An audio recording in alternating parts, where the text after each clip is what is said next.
Now we can talk about what I did yesterday evening.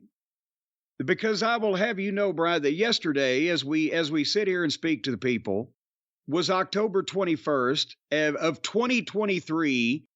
Do you know why that date is a milestone of some description?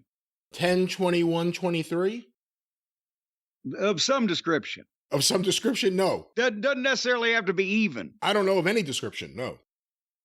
Well, people sometimes give a description of you when the police sketch artist is around. Hey. But nevertheless, yesterday would have been Mama Cornette's 90th birthday. Wow. And so what I decided to do, that's another reason I didn't watch any wrestling. Not that they were cooperating with me by trying to entice me in any fashion. So what we decided to do was, instead of having a birthday party, we would have a birthday evening in honor of Mama Cornette, because now that they won't give us a wrestling program on television these days on Saturday nights at 8:00 like they did for a while there. We're back to, instead of DVRing and time-lapse watching, we're back to Svengoolie at 8:00 on MeTV. And guess what? He's doing double features for the month of Halloween. That's right. You were going to say something. I'll let you finish first. Sounds like you have more important Svengoolie-related things to say than I do. Well, I was just going to say he's doing double features in the month of October, but the 8:00 airing of Svengoolie, guess what it was? I watched the second feature, which was Godzilla with Raymond Burr. What was the first one? The first one was The Night Stalker with Darren McGavin, the original TV movie. Yeah, I did know that because they're doing Kolchak next week. Yeah, and then they did some of the TV episodes even more than normal all night. But nevertheless, the reason why that was special is because I remember exactly where I was when that movie first aired on television, because I watched it with Mama Cornette.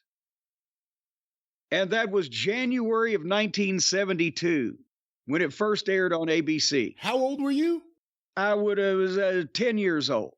Was that an appropriate movie for a 10-year-old? Oh, we loved it. She took me to see all the fucking Christopher Lee Dracula movies from the late 60s in the theater. Really? Wow. Oh, we loved scary movies. My cousin Larry liked scary movies. We called him Scary Larry. But no, my mom drove me and Larry downtown one time, and I still have these things, because we had an 8mm movie projector, and Larry had seen a store downtown, secondhand store, that had some of the movies that the compilations, they're like cut down to like whatever's on an 8mm reel. What was it, 9 minutes? They turned House of Dracula from 1944 into fucking 9 minutes of, whatever. And there was no sound, but they had cool covers. And, oh God, it wasn't Black Hawk Films. Who did the releases in the 60s I'm talking about? I don't know. Well, thank you, Mr. Expert. I'm not an expert on my Christopher Lee films from the 60s. Well, no, this was those films. There weren't the Christopher Lee films. They hadn't made some of those yet. No, this was you're flummoxing me all up. In the mid-60s, with the horror movie craze kicked off by Famous Monsters of Filmland and the Hammer Films, Horror of Dracula, Curse of Frankenstein, The Ghost of Mr. Chicken, The Ghost of Mr. Chicken, all the classics. They released, a film company released on home film, because there was no such thing as home videos, 8mm film, of compilations of scenes from some of the classic 40s horror movies from Universal. And they had cool pictures on the covers, and you could watch 9 minutes of this goddamn thing with no sound anytime you wanted to. But where I was going with that was Mama Cornette drove me and Larry downtown to the store to buy those, and I still have them on my shelf today. And we'd sit there and watch 9 minutes of the silent. But you're watching a movie in your own home. This is unheard of. So as a matter of fact, That's the topic I'm trying to talk to you about. Don't you see, Matthew, if you just listen to me? The TV movie, The Night Stalker, not only a landmark event, and me and Mama Cornette like scary movies. We watched The Ghost of Mr. Chicken together. But also, at that time, do you know that was the highest rated TV, made for TV movie in the history of television at that point in time? I did read that somewhere once, yeah. It was a Dan Curtis production because he did the TV series Dark Shadows and in the movies. And he did all those scary made-for-TV movies with the great music. And it was a whole vibe going on. And I remember the commercials for this thing, Aaron. And these commercials built it up. They had the fucking vampire throwing people through goddamn windows. And Darren McGavin, this nut thinks he's a vampire. And the cool fucking music.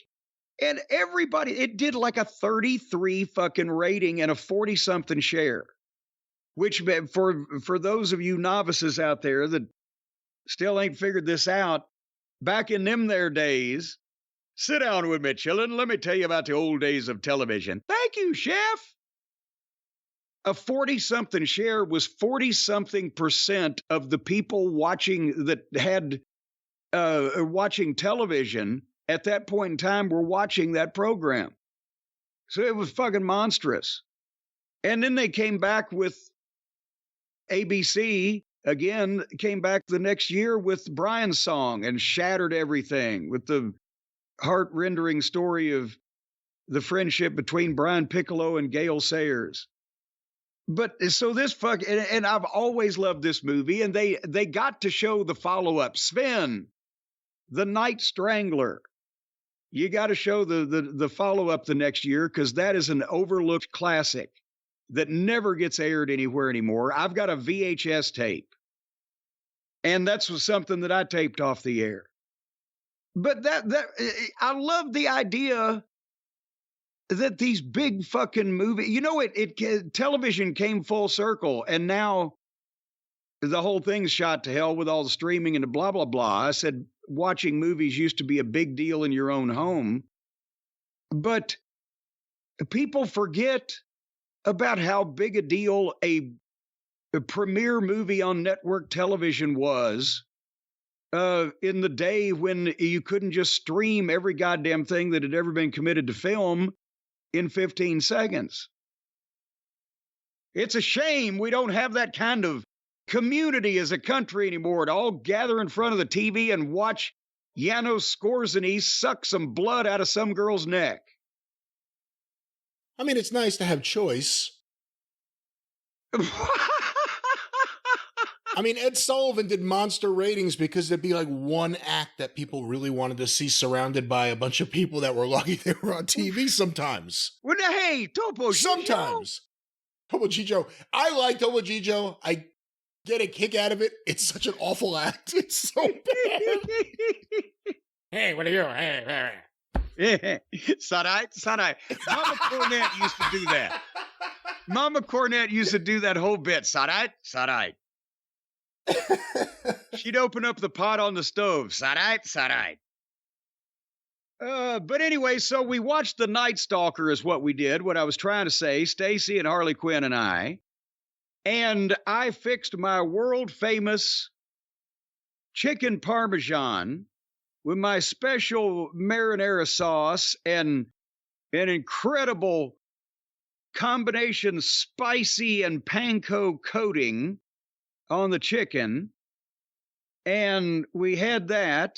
And I had, and that's another, I got acid reflux today. I had 2 Snappy Pappies. Right, you know what I'm thinking. What the hell is that? A Snappy Pappy is my special version of a Bloody Mary. That's what Stacy calls them, is Snappy Pappies, because they're snappy, Pappy.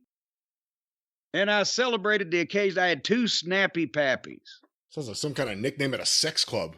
Hey, Snappy Pappy's here. Hey, come on now. Don't. Let Snappy Pappy in. This is a concoction that I'm drinking. Don't try to cast aspersions on these things. But anyway, we had a pleasant night, free of professional wrestling. It's what we did. What do you think of what's going on? Because I don't even know exactly what it is. They were doing a thing where they had people submitting videos to Svengoolie. Now there's Gwengoolie, and there's another guy. What's his name? Nostalgia Ferratu. Well, And then it's another one. And then it's another one. And all of a sudden these characters have popped up, and it's almost like they're hosting instead of Svengoolie. Or in his stead, maybe I should say better. What do you think? Well, I think he's much like Kevin Sullivan was when he was the master. He's a ringleader of freaks and various weirdos, and Svengoolie reigns herd over them. But it also, because they've increased his airtime because his show is so popular. But the movies, unfortunately, they can't create an extra 30 minutes of the fucking movies, so they are branching out into more action and excitement down there in the dungeon. And to answer your question, I think Nostalgia Ferratu, I'm not sure that one rolls right off the tongue and is really going to catch on. I'm not sure about the merchandising future of that. But Gwengoolie, Stace and I were both remarking, seems to be a healthy young woman, very talented and perky, as JR and I once described Terry Runnels, a.k.a. Marlena, full of spunk. She's a spunky girl. And we're fans. I think because of the popularity of the show, they should just have Svengoolie do wraparounds of every shingle? Every shingle Every shingle What do in you the want house. him to get in a roofing business now? Every single show on the network. Well, now, see, here's the thing. The poor man, he's been coming out of a coffin every night for 40 years. And that's got to take its toll. And now you're asking him to just at the twilight of his career, when he's looking forward to, just laying around the graveyard and just watching the sun go down, or potentially just watch the fog or whatever he likes to watch. And you're wanting him to take on all these outside projects. Wraparounds. I said wraparounds. One day a month. Shoot your local promos and then go home. Oh, on every show on the fucking network? I mean, there's only so many shows they have in the rotation right now. There's only 24 hours in a day, 7 times every week. So come in once a month. You can do. Well, he now has how many hours Stooges. Is that? He now has Stooges. Well, see, now that's there. You've come to the realization I was just trying to tell you. They're there so he can maneuver over the group without having to actually micromanage everything. He's got graves to dig, or rob, or whatever. He doesn't rob chickens to throw. Yeah, I don't think that's his thing. I don't think he robs graves. That's it seems now he never had time before, but now he's got some of the burden off his. He's been carrying that network for 40 fucking years. Now you can go out and rob some graves and steal some corpses and put some monsters together. Can you imagine the local story on the news? Like, local celebrity Svengoolie was arrested robbing graves at St. Mary's.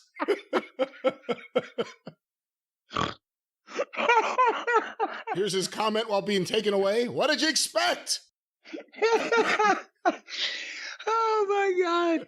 Oh, he said the best part about that is he's such a kind, well thought of member of the community, and everybody loves him. He's nice to everybody, donates his time. If they did find out he was doing a Dahmer in his freezer, oh, that would be fucking great. Well, not great, but hysterical. But no, it would be, ironic, as the kids say. That's right. It would be ironic. Speaking of ironic, Brian. He needs to put Monster Squad on there. He needs more movies, you said, more things in the rotation. Monster Squad. Do they send you a check? You still haven't watched it. How many DVD copies did you get sent?